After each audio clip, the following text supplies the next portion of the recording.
नमस्कार दोस्तों, मेरा नाम है अंकुर चौरसिया। आपका इस वीडियो में स्वागत है। बताएंगे आपको अगले 24 घंटे यानी कि 9 मई के दिन देश के किन इलाकों में जो वर्षा की संभावना है वो अधिक है और किन इलाकों में बारिश की संभावना फिलहाल दिखाई नहीं दे रही है।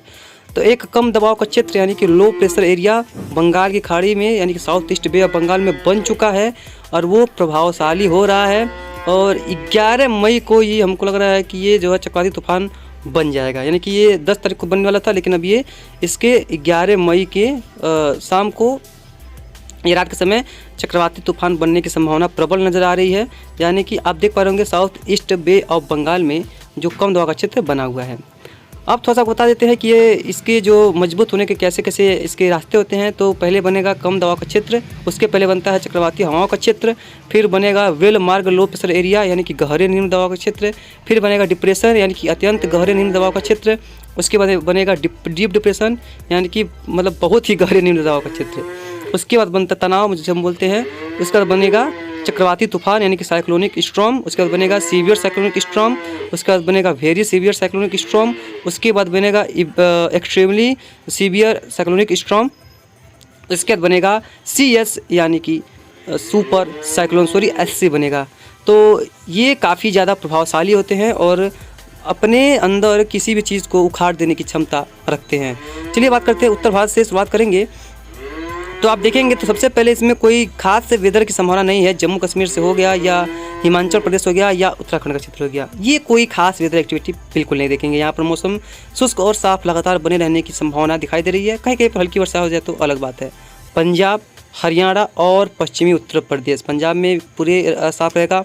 पश्चिमी यूपी में सहारनपुर से लेकर के लखीमपुर खीरी तक और सहारनपुर के कई इलाकों में वर्षा की संभावना फिलहाल नहीं है। आगरा, अलीगढ़ से लेकर के मेरठ तक, मुजफ्फरनगर में बारिश की संभावना दिखाई नहीं दे रही है।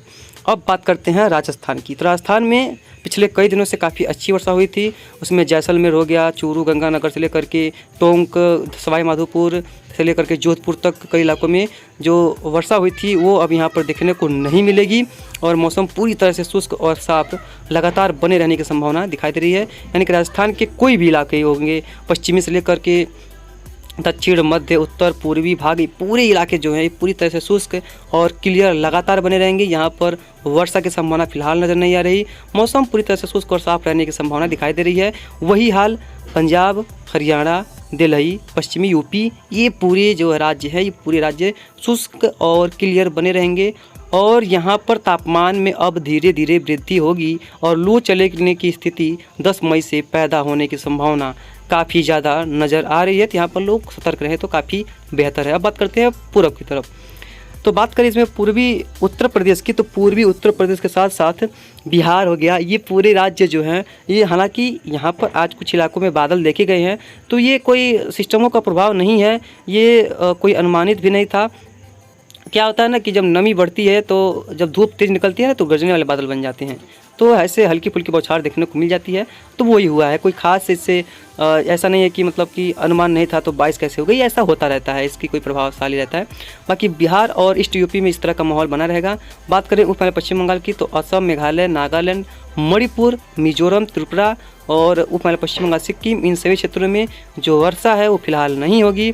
मौसम शुष्क रहेगा, साफ रहेगा, क्लियरिटी बनी रहेगी। लेकिन अब क्या होगा कि बारिश में और भी कमी आएगी, क्योंकि जैसे चक्रवाती तूफान बनेगा हवाएं पूरी चक्रवाती तूफान के चारों तरफ घिर जाएंगी। अब उसके बाद बात करते हैं हम जो पश्चिम बंगाल और झारखंड की अगर बात करें, तो पश्चिम बंगाल और झारखंड की अगर देखा जाए तो यहाँ पर भी जो रेन है वो देखने को नहीं मिलेगी, क्योंकि इस समय कोई खास वेदर एक्टिविटी यहाँ पर देखने को नहीं मिलती है। अगर देखा जाए तो पश्चिम बंगाल हो गया, झारखंड हो गया और पूर्वी उत्तर प्रदेश, बिहार हो गया, यहाँ पर कोई खास वेदर मई के महीने में देखने को नहीं मिलती है। थोड़ा बहुत हल्की फुल्की वर्षा या गरज चमक के साथ बौछार, धूल भरी आंधी, इसकी संभावना बनी रहती है। तो ऐसा हो सकता है कि गतिविधियाँ देखने को मिल जाए, लेकिन ज़्यादा कोई खास वेदर एक्टिविटी देखने को नहीं मिलती है। तो इस तरह की जो बारिश है वो देखने को नहीं मिलेगी। कल मौसम साफ रहेगा। बात करें मध्य भारत की, तो मध्य भारत में देखेंगे अगर हम लोग तो उड़ीसा से लेकर के छत्तीसगढ़ ये पूरी तरह से शुष्क रहेंगे, क्लियर लगातार मौसम बना रहेगा और यहाँ पर भी अब स्थिति लू चलने वाली पैदा होने लगी है। यानी कि उड़ीसा हो गया, छत्तीसगढ़ का क्षेत्र हो गया, पूरी तरह से उत्तर से लेकर के मध्य तक इन राज्यों में, दोनों राज्यों में वर्षा की संभावना फिलहाल नहीं है। मौसम पूरी तरह से शुष्क और साफ लगातार बना रहेगा और यहाँ पर जब चक्रवाती तूफान बनेगा तो इसके तट के करीब से गुजरने की संभावना दिखाई दे रही है। लेकिन हालांकि इस तरह का अपडेट हम आपको लगातार देते रहेंगे, जारी करते रहेंगे, क्या होगा क्या नहीं होगा, लेकिन उसके बारे में आगे अपडेट कर देंगे। बात करें मध्य प्रदेश की, तो मध्य प्रदेश का भी उत्तर से लेकर के मध्य ग्वालियर से लेकर के जो सिवनी तक यहाँ पर जो मौसम पूरी तरह से शुष्क रहेगा। इंदौर तक, भोपाल तक कोई ज़्यादा वर्षा नहीं होगा। यहाँ पर मौसम साफ और शुष्क लगातार बना रहेगा। यहाँ पर लोगों को सतर्क रहने की ज़रूरत है, क्योंकि अब यहाँ पर स्थिति लू चलने की हो रही है। जब लू चलने की संभावना बनेगी तो स्थिति बेहद ख़राब होती चली जाएगी। यहाँ पर लोगों को सतर्क रहने की काफ़ी आवश्यकता है। बात करते हैं गुजरात और सौराष्ट्र कच्छ के क्षेत्रों की। तो गुजरात और सौराष्ट्र कच्छ की बात किया जाए तो यहाँ पर अरब सागर की जो शाखाएँ हैं वो अभी यहाँ पर सपोर्ट नहीं कर रही हैं।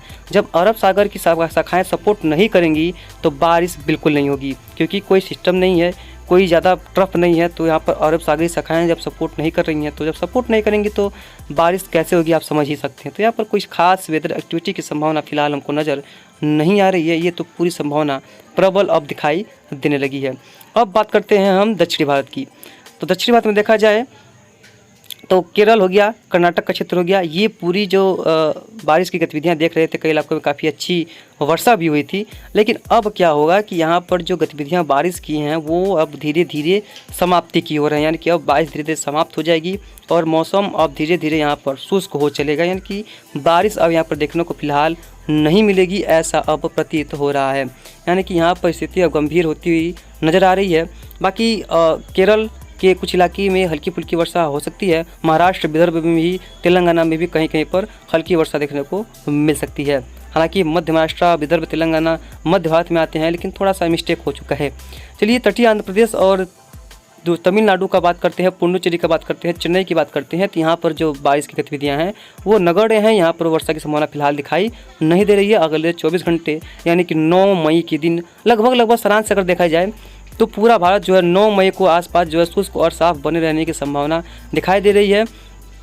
बस जो प्रभावशाली सिस्टम है वो है एक कम दबाव का क्षेत्र जो south east Bay of Bengal में बना हुआ है। अब ये धीरे धीरे मजबूत होगा और पहले उत्तर पश्चिम दिशा में आगे बढ़ेगा, उसके बाद इसके उत्तर पूर्वी दिशा में मुड़ जाने की संभावना बनी रहेगी। यानी कि इसका लैंडफॉल जो है वो म्यांमार के तटों के साथ साथ कुछ इलाके जो त्रिपुरा के हैं, असम, मेघालय के हैं, यहाँ पर देखने को मिल सकता है। अभी तो इसको इंटेंसिफाई होने दीजिए। 10 मई को ये काफ़ी ज़्यादा मजबूत हो जाएगा और 11 मई को बनेगा ये चक्रवाती तूफान। उसके बाद इसके जैसे जैसे ये आगे बढ़ेगा तैसे तैसे ये मजबूत होता जाएगा और हो सकता है कि सीवियर साइक्लोन या वेरी सीवियर साइक्लोन के रूप में ये आगे बढ़े, लेकिन इसके एक्सट्रीमली सीवियर साइक्लोन या सुपर साइक्लोन तक जाने की संभावना फ़िलहाल दिखाई नहीं दे रही है। बस इसका जो है अब रिकवर करने की संभावना ज़्यादा है और इसका हालांकि इससे कोस्ट को यानी कि जो पूर्वी कोस्ट हैं हमारे भारत के, यहाँ पर प्रभावित करने की संभावना भी दिखाई दे रही है।